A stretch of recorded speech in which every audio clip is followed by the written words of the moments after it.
L'État de Palestine a été proclamé le 15 novembre 1988 à Alger lors du 19e Conseil national palestinien. Composé de 3 zones, bande de Gaza, Cisjordanie et Jérusalem-Est, cet État est administré par l'autorité nationale palestinienne, créée à la suite des accords d'Oslo du 13 septembre 1993. Au plan international, l'État de Palestine fait des progrès et connaît des succès diplomatiques. En effet, cet État est de nos jours reconnu par le Vatican ainsi que par 136 États membres de l'ONU sur un ensemble de 193 pays. Le 31 octobre 2011, la Palestine est devenue le 195e membre de l'UNESCO à l'occasion de la 36e session de la conférence générale de cette institution. Le 29 novembre 2012, elle obtient le statut d'État observateur non membre de l'ONU. Le 1er avril 2015, la Palestine devient le 123e État membre de la Cour pénale internationale. Avec la Côte d'Ivoire, les relations sont récentes, mais elles augurent déjà de bonnes perspectives. En mars 2015, l'ambassadeur Claude Biéké, alors secrétaire général du ministère ivoirien des Affaires étrangères, a effectué une visite d'amitié et de travail à Ramallah.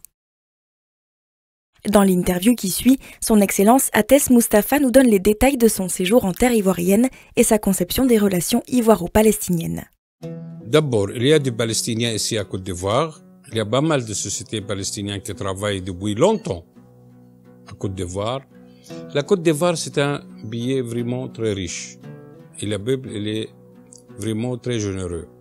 La cause de ça, dans mon mission, j'essayais d'organiser un forum pour l'économie palestinienne. On a déjà dans la route, on a travaillé avec l'administration ivoirienne pour corriger les hommes d'affaires palestiniens. Les hommes d'affaires palestiniens, il y a partout. Nous sommes vraiment un pays, pas pauvre, mais modeste. Mais les hommes d'affaires, le secteur privé palestinien, ils sont très riches. Dans tout le monde, surtout dans le pays du Golfe, dans l'Europe, dans l'Amérique. Donc, on a maintenant travaillé, c'est l'ordre de notre président, Son Excellence M. Mahmoud Abbas, pour faire un forum pour connaître très bien la Côte d'Ivoire. C'est déjà demandé dans le bureau de l'ex-première ministre, une liste de le projet qui a besoin de la Côte d'Ivoire. On a discuté pour choisir le bon moment pour faire le forum. Je crois en mars 2018, en BSI. Entre la Côte d'Ivoire et la Palestine, il y a beaucoup de choses. Surtout d'abord le tourisme religieux, la base de la Jésus, la base de l'Église, la base de la prophète, c'est Palestine. La cause de ça, l'année dernière, j'ai organisé une semaine culturelle palestinienne. On a fait 3 manifestations.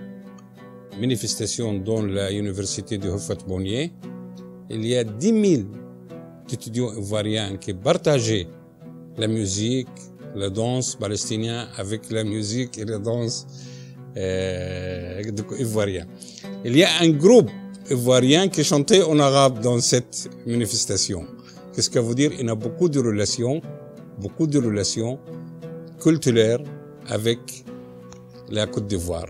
On a le même rythme de musique parce que chez nous, au Palestine, vous n'oubliez pas qu'il y a beaucoup d'Africains qui vivent en Palestine. Ils viennent pour l'église et restent là-bas, surtout en Jéricho. Donc, le rythme de musique, la culture, la poésie, on la connaît très bien en Palestine. Donc, j'ai amené plus de 50 personnes de Palestine ici. On a fait des festivals de musique dans le ministère des Affaires étrangères, dans l'université de Houphouët-Boigny, dans une salle privée pour la communauté arabe. Ici, il y a pas mal d'expositions d'art. Donc, une semaine palestinienne en Côte d'Ivoire, vraiment, il y a beaucoup de succès. D'abord, je dis pour Côte d'Ivoire, et surtout à Abidjan, à bientôt. Parce que vraiment, j'ai beaucoup de souvenirs ici. J'ai beaucoup d'amis ivoiriens, ivoiriennes. Vraiment, c'est un peuple généreux. Même ici en Afrique, il y a beaucoup de choses si vous découvrez. C'est un billet jusqu'à maintenant vierge, traditionnel, mais il est moderne. Moderne aussi. Dans l'Afrique, la Côte d'Ivoire, c'est un bon exemple pour l'économie, pour la culture, pour la civilisation. Comme vous êtes à Abidjan, vraiment, comme je dis d'abord, vous êtes citoyen du monde. Si vous souhaitez passer un nuit libanais, français, italien, chinois, ivoirien. À Côte d'Ivoire, c'est une bonne expérience pour moi. C'est une très bonne expérience. D'abord, je vous remercie Son Excellence le Président Hassan Ouattara. On a vraiment des amis. On a passé 3 ans. On n'a aucun problème. On a toujours de bons contacts, de bonnes relations. Il a facilité notre mission ici. Nous ne sommes pas étrangers dans ce pays. Franchement, je ne sens pas un jour que je suis étranger dans ce pays. Comme je suis citoyen ivoirien. Dans les rues, dans les magasins, dans les supermarchés, quand vous allez, vraiment, il y a un peuple extraordinaire. Je ne dis pas ça comme compliment, non, c'est la vérité. La cause de ça, il y a plus que pas mal d'étrangers qui vivent en Côte d'Ivoire. Vous jamais connaissez ça, c'est un Ivoirien ou Malien. J'ai beaucoup de souvenirs. Je viens encore une fois. Pas comme diplomate, pas comme ambassadeur, mais comme touriste. Monsieur l'ambassadeur, la Côte d'Ivoire que vous avez aimée vous exprime ses sincères remerciements pour votre remarquable contribution à la redynamisation et au raffermissement de ses liens fraternels avec la Palestine, votre pays. Elle a foi en vous et espère que vous serez son digne ambassadeur auprès des autorités palestiniennes. Merci.